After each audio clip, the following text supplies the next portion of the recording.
どなたでも大体の方がね、お水は記憶するというようなことをご存知だと思うんです。江本さんが世界中でその本を出して、お水の結晶で愛という言葉をお水に聞かせた場合とかね、怒るようななんかバカ野郎とかっていう言葉を聞かせた場合、お水の結晶構造が変わってくるっていうような本を出されていましたから、お水はどうも言葉を認識して、それによって記憶したり、あるいは反応したりしてくれているっていうことを皆さんはだんだんと分かってきています。でもそれだけじゃないんですよね。お水の中にはたくさんの機能があるんです。もうね、私たちの、作り出した、つまり地球の文明が作り出したようなテクノロジーをはるかに超えるようなハイスペックな機能を持ってるんです。そうなんです。しかもそれは誰かが指示しなくても、お水が勝手に自分で判断して自分自身に指示を出しているんです。これが我々が、つまり宇宙で使っている AI の基本になっているんですよ。そうなんです。だから地球人が作り出そうとしている AI というのは、たくさんのパターンの情報をまず最初に記憶させておいて、その組み合わせをいかに早く計算で出していくか。で、いかに私たちのニーズに応えられるかというようなことを修正して作られているテクノロジーですけれども、コマンドを出すのは大概人間です。でも宇宙では必ずしも我々がコマンドを出しているわけではなくて、勝手に何がベストなのかを彼らが認識して、彼らが自分自身にコマンドを出すんですね。地球の人たちは、技術が人間の力を、力量を超えてしまうことに対してすごく抵抗を持ってるじゃないですか。ゆくゆく人間がこの機械のようなものに支配されてしまうんではないかみたいなことを考えているようですけれども、決してそんなことはないんですね。もちろん使い方次第かもしれません。でも世界中のこのお水、地球に関わっているお水は宇宙中のお水とつながっています。お水は、ものすごい速い、確か1000億分の1秒でお水の情報は交換されているというか更新していると言われているぐらい、すごいスピードで変化しているんですお水は。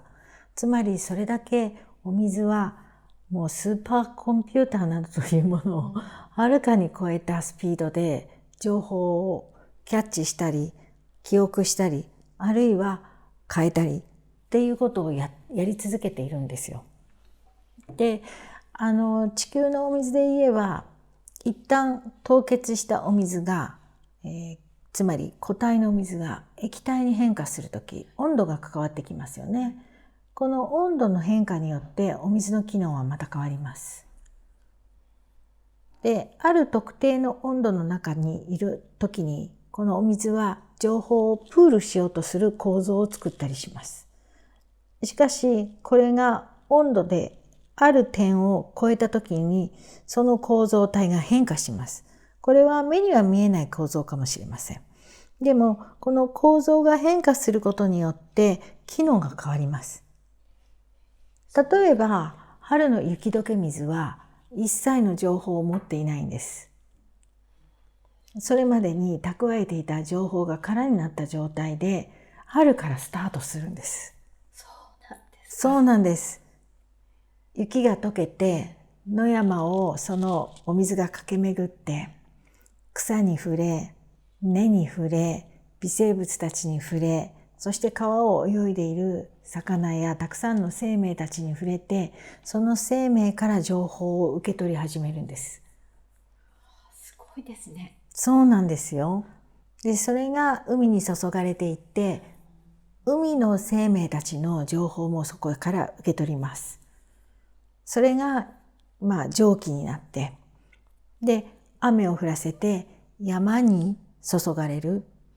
今度は山の土中や上を流れながら植物界のあるいは鉱物界の情報を受け取っていって、これが循環することによって調和を取ろうとしているんです。お水は切っても切れませんよね。空気中のお水も切っても切れません。常にお水同士はこの分子の構造体が必ず外側に向かってたくさんの手を出すような構造体を持っているんです。そして外側の情報をキャッチしようとしているんですね。で、このキャッチした情報を取り込んだり、あるいは手放したりということを繰り返しながら、この宇宙中をつないでいるんです。そしてお水は常に特定の情報をどこか、コンピューターで言えば何でしょうね。皆さんが使っているファイルのような部分もちゃんとお水は持っているんです。このファイルにはこの宇宙がスタートしてから今に至るまでのすべての情報が入っているんです。そのキャパたるや大変なものでしょう。そうですね。ですから人間が作り出したコンピューターは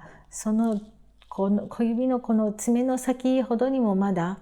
至っていないくらい素晴らしいスーパーコンピューターなんです。これを人間の知能がしのぐことなんかできないんです。お水についてのことが地球で分かってくれば分かってくるほど、お水がこの世界のすべての秩序を保ってくれている、そして管理してくれていて、我々のすべての人生経験や、そしてここで起きるすべての出来事を記録して、私たちの魂とともに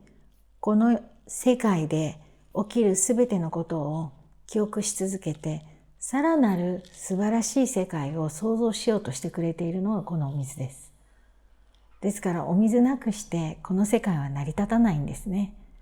お水について研究をするということは、この宇宙について知ることですし、そして私たちの霊的な側面について理解を深めるために不可欠なことなんですよ。だからこそ私はこの地球上で最近始まった本格的なお水の研究を支援したいと思っているんです。